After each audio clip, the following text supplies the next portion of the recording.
11장부터 21장까지는 범죄와 고통입니다. 범죄와 고통. 뒷부분에 가면 한 장이 사울의 범죄 때문에 이스라엘이 고통당하는 내용이 나와 있고요. 또 앞쪽에는 이 다윗의 범죄 때문에 왕자리에서 쫓겨나고 고통당하는 내용이 이 사무엘하 중간 부분에 많이 나와 있습니다. 오늘은 그 가운데 11장을 중심으로 살펴보기를 원합니다. 전체 오늘 주제는 로마서 3장에 나와 있는 것처럼 모든 사람이 죄를 범하였음에 모든 사람입니다. 이 세상에 사람으로 태어난 존재 가운데 우리 예수님만 제외하고 모든 사람이 죄를 범하였다. 그 성경은 진리이고 실존적으로도 우리가 죄를 짓고 있고 구약시대나 과거의 많은 인물들도 죄 가운데 살았다 하는 것을 잘 말씀해 주고 있는데요. 세 가지로 살펴보기를 원합니다. 사무엘하 11장 되겠습니다. 첫 번째는 우리 사람은 죄인이다 하는 것을 명백하게 그렇게 밝히고 있습니다. 사람은 죄인이다. 2절을 다 같이 읽도록 하겠습니다. 저녁 때 다윗이 그 침상에서 일어나 왕궁 지붕 위에서 거닐다가 그곳에서 보니 한 여인이 목욕을 하는데 심히 아름다워 보이는지라. 낮에 잤다는 거죠. 낮잠 잤습니다. 그래서 해질 무렵, 저녁 무렵에 일어나게 되었는데 이걸 가지고 너무 시비를 걸 것은 없습니다. 왜 다윗이 낮잠을 그토록 길게 자느냐. 그 가나안 지방이나 또 중동 지방에 보면은 요즘도 그렇잖아요. 너무 기온이 높기 때문에 낮에는 일을 중단하고 쉬었다가 오후 늦게 그렇게 저녁까지 일을 한다고 그렇게 들었습니다.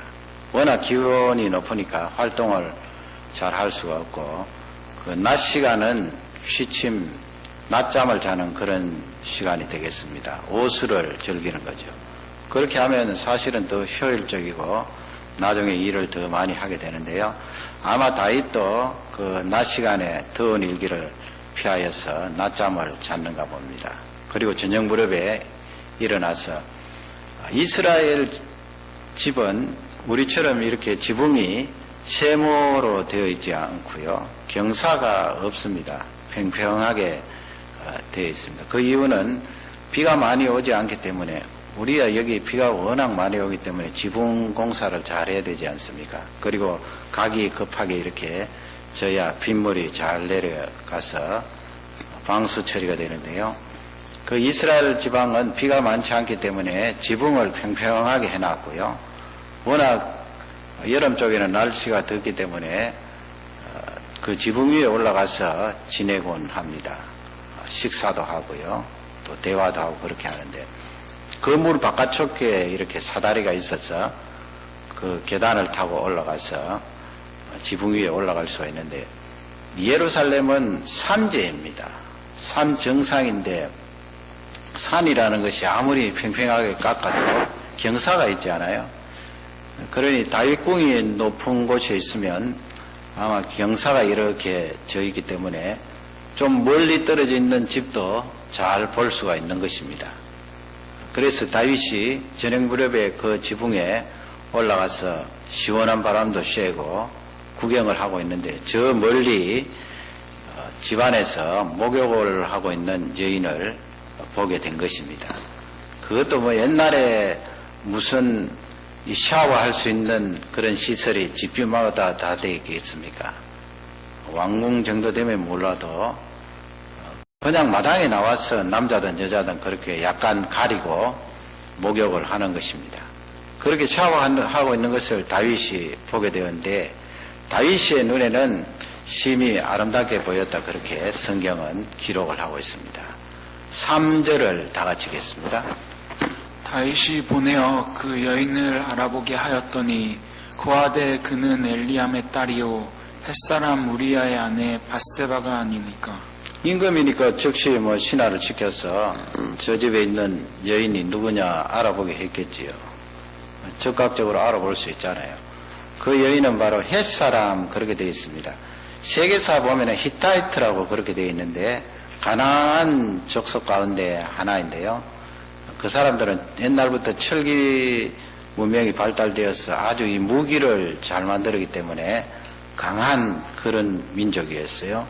전쟁을 잘하는 호전적인 민족인데 아브라함 시대 때 그 사라가 죽었을 때 아브라함이 그 헷 족속에게서 400세겔을 주고 뭘 삽니까? 무덤을 삽니다. 동굴이죠. 그쪽 무덤은 동굴을 사는데 그때 헷 족속이 등장을 합니다. 그러나 그 이후에 1200년대에 이 헷 족속이 사라집니다. 멸절을 하고 그러나 몇백 사람들은 남아서 이제 계속해서 살게 되는데 이 헷 사람 우리야입니다. 우리야. 그러나 그가 이스라엘 하나님 여호와를 아마 받아들이고 개종을 하여서 이스라엘 공동체 안으로 들어온 사람입니다. 조상으로 올라가면 히타이트 족속이지만은 하나님 백성들 공동체 안에 들어와서 하나님 백성이 된 거예요. 그리고 다윗의 장수입니다. 싸움을 잘하니까요. 그런 헷사람 우리아의 아내 바세바다 하는 보고가 들어왔습니다. 4절을 다 같이 읽겠습니다.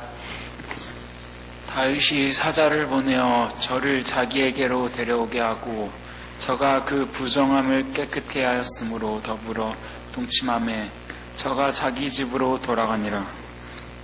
성경은 이렇게 간단하게 기록되어 있습니다만은 그 다윗의 생각이라든지 또 사람들 왔다 갔다 하는 심부름하는 신하들 좀 복잡했겠지요.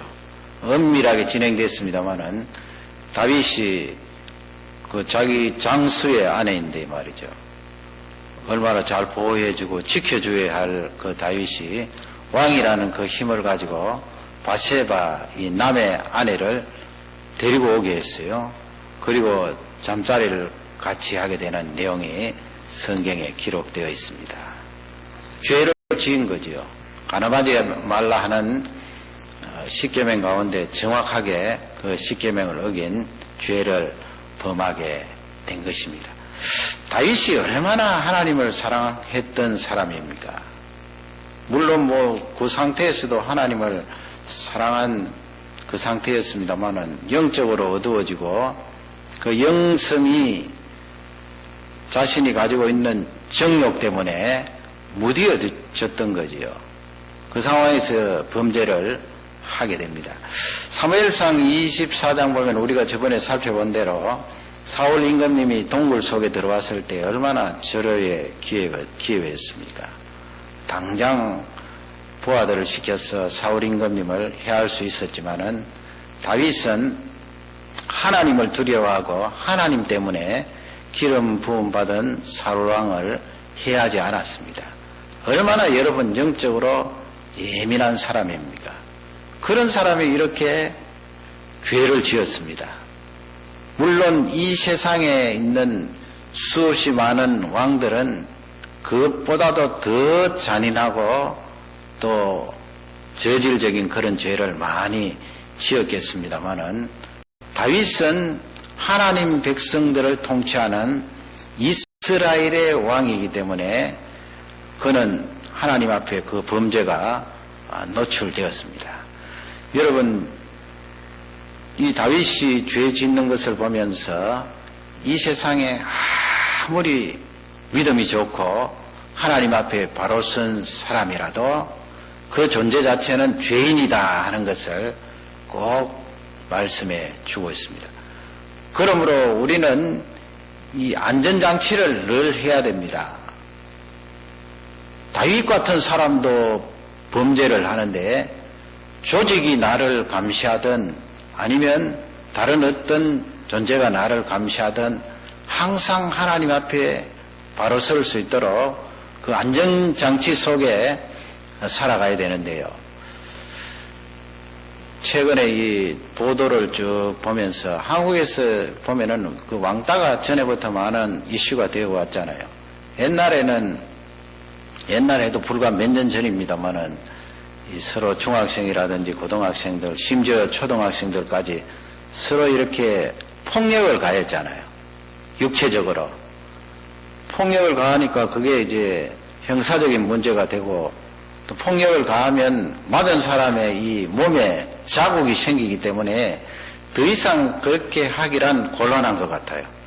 직접 형사처분을 받으니까 어떤 한 학생을 왕따시키고 그 다음에 폭력을 가하는 그것은 우발적이 아닌 경우는 드문 것 같아요. 그러면 그것이 해결이 되었느냐? 해결되지 않고요. 다른 영역으로 이렇게 나타나는 것을 볼 수가 있는데, 사실 인터넷이 발달된 것은 요긴한 사람들한테는 얼마나 중요하고 좋은 문명의 혜택입니까? 저도 그 박사 논문을 쓸 때 거의 인터넷을 통하여서 다른 학교에 있는 도서관에 들어가서 그 논문 전체 내용을 다 복사해낼 수 있고 얼마나 좋아요, 여러분. 옛날 같으면 일일이 열람실에 들어가서 카드를 다 뽑아서 이만큼 되는 책을 끄집어 내와서 빌려서 그것을 다 펼쳐보고 했는데, 요즘 이 인터넷 때문에 얼마나 편리한지 몰라요. 많은 사람들이 그런 유익을 받으면서 살아가고 있는데, 이게 이제 컴퓨터 데스크탑에서만 할 수 있는 것이 아니고 모바일에서 인터넷을 사용할 수 있으니까 더 편리해진 거죠, 사실은. 그 모바일을 통하여서 텍스트 문자를 보내고 또 서로 얼마나 소통을 잘할 수가 있습니까? 옛날에 비하면요. 옛날은 집 딱 떠나면 어떻게 소통을 합니까? 무엇으로 소통하면? 그러나 요즘은 소통을 하려고 마음만 먹으면 문자를 보낸다든지 음성을 듣는다든지 긍정적으로 생각하면 너무나 좋은 문명의 혜택을 누리고 있는 거예요. 자기가 마음만 먹으면 얼마든지 소통을 잘할 수 있는데 말이죠.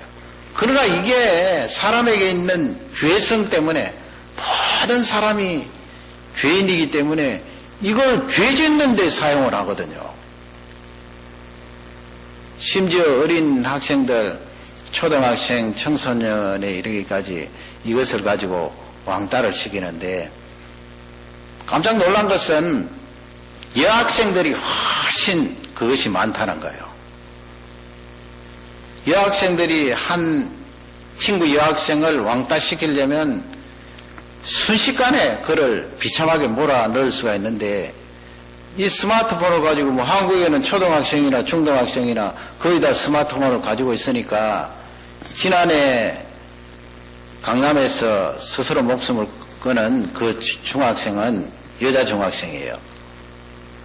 이 단체 카톡에 들어와서 16명의 친구가 이 한 학생을 향하여서 집중적으로 공격을 한 거예요. 그 1분 동안 50개나 되는 문자를 받으면서 자신을 비하시키고 비참하게 만드는 그런 글을 받았어요. 그게 뭐 1, 2년이 아니고 계속해서 받으니까 이 학생이 견디지를 못하잖아요. 너무 힘들어서 스스로 목숨을 끊었는데요. 스스로 목숨을 끊은 것은 잘못되었지만은 그렇게까지 이르게 한 그 친구들이 악하단 말이에요. 얼마나 악한지 몰라요. 사실은 또 그런 친구들 단체 카톡을 통하여, 뭐 밴드나 카톡을 통하여 얼마나 또 좋은 교제를 나누는 그런 그룹이 많은가요? 많겠지요. 그럼에도 불구하고 또 많은 경우는 이런 죄짓고 악한 데 사용하는 그런 일이 일어나는 거예요. 요즘은 어떻게 된 셈인지 여학생들이 훨씬 그렇게 왕따를 시키고 상대방을 비하시키는 그런 내용이 많다는 거예요. 남자 학생은 한 50에서 60%면 여학생들은 80에서 90%라는 거예요. 이게 어떻게 된 거예요? 그러니 남자고 여자고 이 세상은 다 죄인으로 태어났고 죄를 짓고 있다는 것을 성경은 말씀을 하고 있는 것입니다. 주로 이제 여학생들이 여학생을 왕따시킬 때는 외모를 가지고 태클을 거는 거예요. 얼마나 언어가 많았든지 그 가운데 영어 맞는 영어도 아닙니다만은 FT라는 그 그 한 여학생이 그 FT라는 그런 별명을 얻게 되었습니다. FT는 페이스 테러예요. 얼굴이 못생겼다는 거예요. 얼굴 못생긴 기준이 어디에 있나요? 이 청년들, 우리 심지어 초등학생들까지 주로 얼굴로 걸고 넘어지고, 그 다음에는 성적으로 여학생을 향해서 비하시키면서 걸고 넘어지기 때문에 거기에 당하는 학생들은 못 견디는 거예요. 인터뷰를 한 것을 보니까 어떤 여학생은 초등학교 때부터 계속 그렇게 왕따를 당하면서 자기 자신을 비하시키고 욕먹는 그런 얘기를 들었는데, 중등학교 올라와서는 이제 좀 멀리 떠난 거예요. 먼 학교로 다니고 있는데, 그 먼 학교에 초등학교에 다녔던 또 한 친구가 따라오게 된 거예요. 그래서 이 여학생은 중등학교 와서 계속해서 왕따를 당하는데 그 기간이 5년입니다. 그러니 그 일을 당한 이 학생이 견디지를 못하는 거예요. 상담 치료를 받고 우울증 치료를 받고 그 상황에 빠진 것을 인터뷰한 것을 보았습니다. 그 꽃다운 나이, 얼마나 미래를 이야기하며 꿈을 말하며 동화를 이야기하고 시를 외웠던 그 꽃다운 10대 소녀들이 왜 그런 문명을 누리면서 친구들을 넘어지게 하는 그 일에 사용되는가? 그것은 죄 때문이라는 거예요. 다윗 같은 이렇게 하나님을 경외하고 하나님 앞에 바로 섰던 사람도 한순간 이렇게 넘어지잖아요. 다윗이 이렇게 범죄하였을 때 아주 주위 환경이 좋았지요. 주위의 대부분의 부족들은 평정이 되고, 지금 암몬과 요압이 나가서 전쟁을 합니다마는 왕이 나가지 않아도 될 그 시기였어요. 그러니 나라는 잘 되고 평화해질 이 시기에 다윗은 그 유혹에 빠져서 넘어지게 된 것입니다. 모든 사람이 죄인이다 하는 것을 성경은 우리에게 잘 알려주고 있습니다. 그러면 두 번째로 이렇게 죄인인 우리가 죄를 짓게 되면 그 다음에 무엇을 하는가 하면 죄를 가지고 죄 문제를 해결하려고 그래요. 내가 지었던 죄를 해결하는데 죄를 동원해서 해결을 하려고 합니다. 그것이 우리 죄성이 있는 사람들이라는 것을 성경은 알려주고 있습니다. 죄를 가지고 죄를 해결하려고 하면 해결이 되나요? 죄를 지었으면 하나님 앞에 나아가고 하나님 앞에 회개하고 엎드리면 되는데 그렇게 하지 않는다는 것입니다. 그것이 이제 중간 부분에 쭉 나와 있습니다. 6절을 다 같이 읽도록 하겠습니다. 다윗이 요압에게 기별하여 햇사람 우리아를 내게 보내라 하매 요압이 우리아를 다윗에게로 보내니. 잘 아시는 대로 그렇게 잠자리를 같이 했으니까 바세바에게서 아기가 들어선 거예요. 다윗과 바세바 사이에 아기가 들어서게 되니까 다윗이 왕이잖아요. 이 세상 왕 같으면 그게 무슨 문제를 삼겠어요. 그러나 이스라엘은 제사장이 있고 선지자가 있고 레위 사람들이 있습니다. 그 가만히 있지 않거든요. 그걸 알게 되면. 그러니 다윗 쪽에 봐서는 하나님의 백성들을 다스리는 리더자가 그런 짓을 했다는 것이 아주 부적합한 것입니다. 세상적으로 말하면 체면이 말이 아닌 거죠. 그것을 이제 감추기 위해서, 죄를 가리기 위해서 다른 방법을 사용하는데 그 방법도 죄된 방법이에요. 그것을 성경은 알려주고 있습니다. 어떻게 하고 있습니까? 암몬과 전쟁하는 그 우리야, 요압 밑에 있었던 장수지요. 요압에게 기별을 보내어서 그 우리야를 예루살렘으로 오게 하라.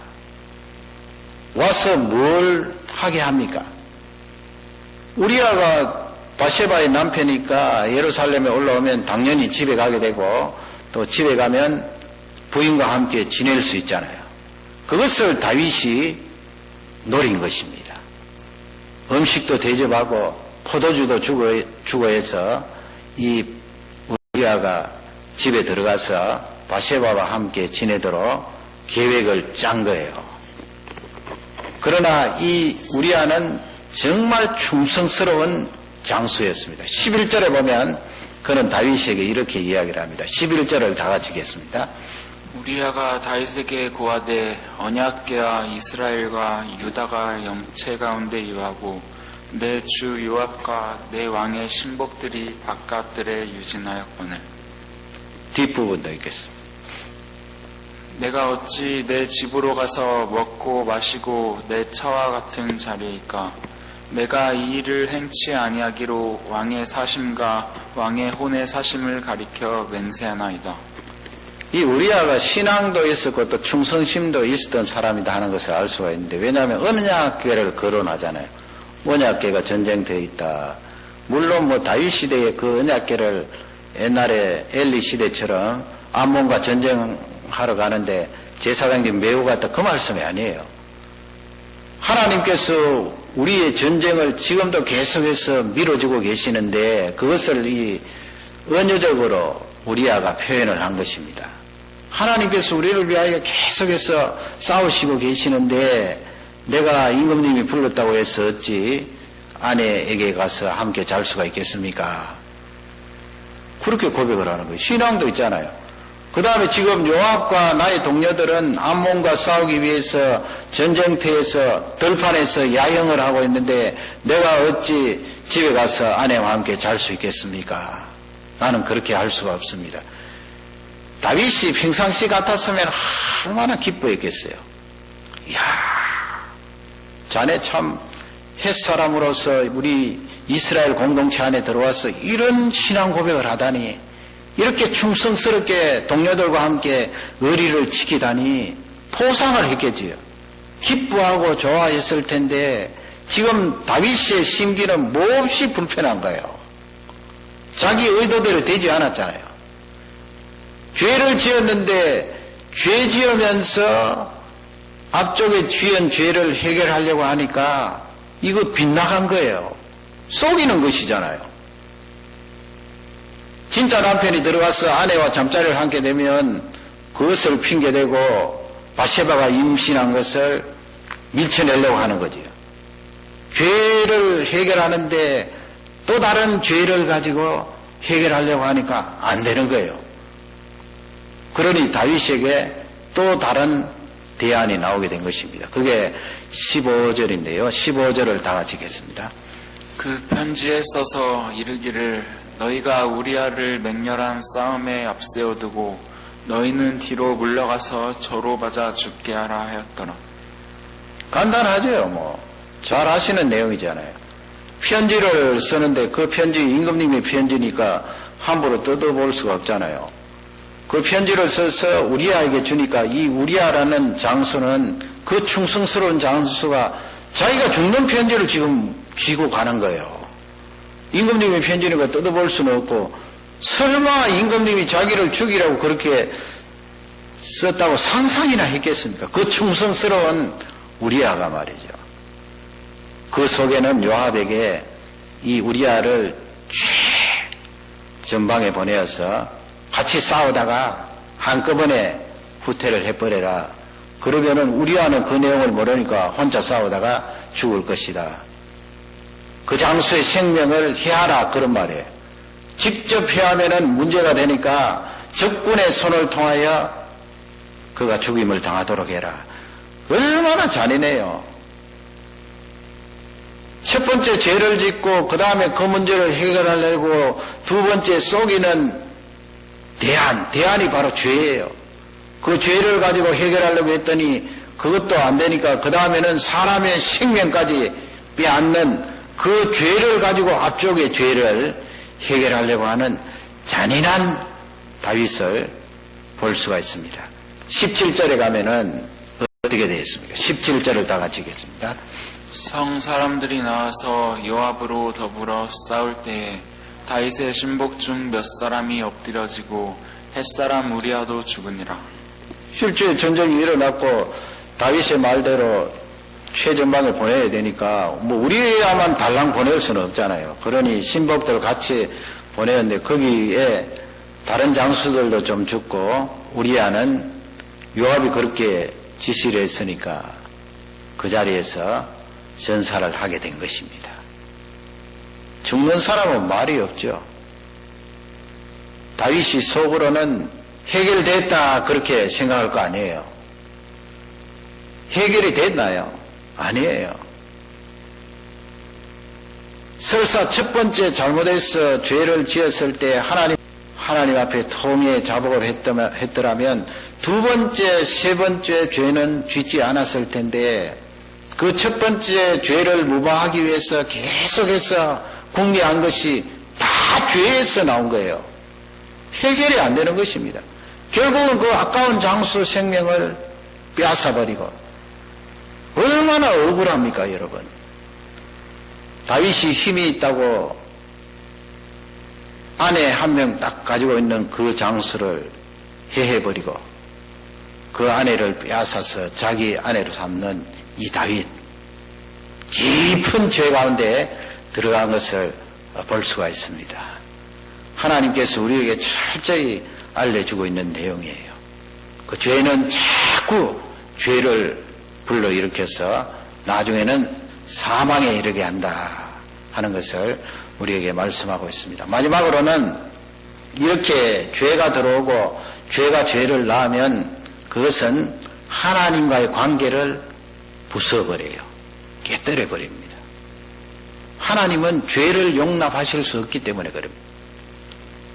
하나님은 죄를 받아들일 수가 없어요. 그러기에 그분은 우리의 의로운 절대자시요 구원자이십니다. 손톱만한 죄도 용납이 안 되는 것입니다. 다윗과 하나님 사이 그렇게 가까웠고 하나님을 사랑했던 다윗과 하나님 사이에 금이 갔습니다. 깨어졌습니다. 그것을 성경은 밝히고 있지요.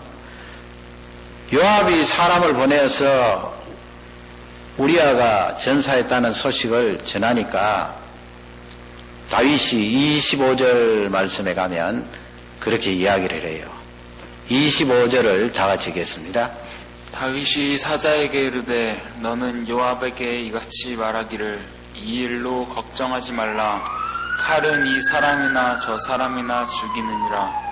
그 성을 향하여 더욱 힘써 싸워 함락시키라 하여 너는 저를 담대케 하라 하니라. 얼마나 여러분 가정스럽습니까? 치사하죠. 자기가 편지를 써서 자기가 죽인 살인자인데 말이죠. 칼은 이 사람도 죽이기도 하고 저 사람도 죽이기도 하는데 그것 때문에 염려하지 마라. 싹 가려버리고. 그것을 하나님이 모르실 리가 있습니까? 하나님께서 정확하게 보고 계시죠. 하나님께서 보신다는 것은 다윗과 하나님 사이의 관계가 금이 가기 시작했다는 거예요. 죄 지을 때부터. 그것을 27절에 간략하게 성경은 기록을 하고 있습니다. 27절입니다. 그 장사를 마침에 다윗이 보내어 저를 궁으로 데려오니 저가 그 처가 되어 아들을 낳으니라. 다윗의 소위가 여호와 보시기에 악하였더라. 예, 다윗의 소위가 여호와 보시기에 악하였더라. 여러분 그스로 올라가서 다윗이 그토록 10년 전으로 해서 훈련을 많이 받았잖아요. 광야에서 뒹굴면서 동굴 생활도 하고 죽을 위기도 많이 넘겼고 왜 하나님께서 그렇게 훈련을 시키셨는가 하는 것을 충분히 이해가겠죠. 그렇게 훈련을 받은 이 사람도 잔인한 사람이 되잖아요. 어떨 때요? 힘이 주어졌을 때 자기가 말만 하면은 얼마든지 되니까요. 데리고 오라 하면 데리고 오고 그 남편을 해하라 하면 해하는 것이고 하나님께서 그것을 알았기 때문에 사람은요 죄인이기 때문에 힘이 주어지면 얼마든지 그렇게 할 가능성이 있기 때문에 그 축복을 주기 전에 그토록 훈련을 시키고 갈고 닦도록 하는 것입니다. 그 훈련의 내용이 하나님과의 관계 아닙니까? 고난을 통하여서 하나님을 체험하고 하나님과 가까워지고 하나님을 더욱 사랑하고 하나님께만 매어 달리게 하는 훈련이었습니다. 그런 다윗도 힘이 주어지고 시간이 지났을 때 이렇게 악한 행동을 하는 것입니다. 하나님 앞에 범죄한 것이죠. 하나님과 다윗 사이의 관계가 금이 갔습니다. 그것이 여호와 보시기에 그 행동이 악하였더라. 하나님은 평가를 하고 있는 것입니다. 하나님은 누구를 좋아하시는가? 우리 사람들이 말하는 어린 청소년들이 말하는 얼굴 잘생긴 것이 아니고요. 그 속에 그릇이 얼마나 깨끗한가, 정결한가. 물론 우리가 완전주의가 되어서 우리 속을 깨끗하게 닦아내라는 말씀 아니에요. 하나님의 집에는 음그릇, 금그릇, 질그릇, 나무그릇, 각종 그릇이 있는데 어떤 사람을 하나님께서 귀하게 쓰시는가? 정결하게 한 자라고 그랬어요. 깨끗한 그릇. 완전주의가 되어서 나의 이 그릇을 깨끗하게 닦는 것이 아니고 예수 그리스도의 보혈로 그분의 피로 내가 죄를 지었으면 십자가의 보혈로 청산함을 받고 용서함을 받고 깨끗하게 닦는 거예요. 그렇게 십자가의 보혈로 깨끗하게 용서함을 받는 자는 다시는 그 죄를 짓지 않고 돌이키는 거지요. 그것까지 포함해서 용서함을 받는 것을 말하고 있습니다.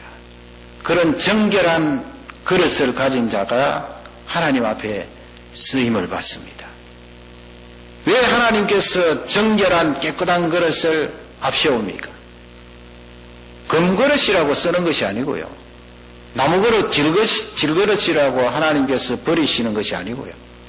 어떤 그릇이든 깨끗한 그릇을 하나님이 사용하시기를 원하십니다. 깨끗한 그릇이라는 것은 하나님과 그 사람 사이의 관계가 잘 되어 있다는 거죠. 죄가 들어오면 금이 가니까요. 그 관계가 잘 되어 있기 때문에 하나님께서 그 사람을 쓰지 않을 수가 없는 것입니다. 오늘 다윗의 이 범죄하는 내용을 보면서 하나님 아버지 예수 그리스도의 보혈로 늘 깨끗하게 씻음 받는 거룩한 사람이 되게 해주십시오. 기도하고 나아가는 능력의 종들이 되시기를 주님의 이름으로 축원합니다.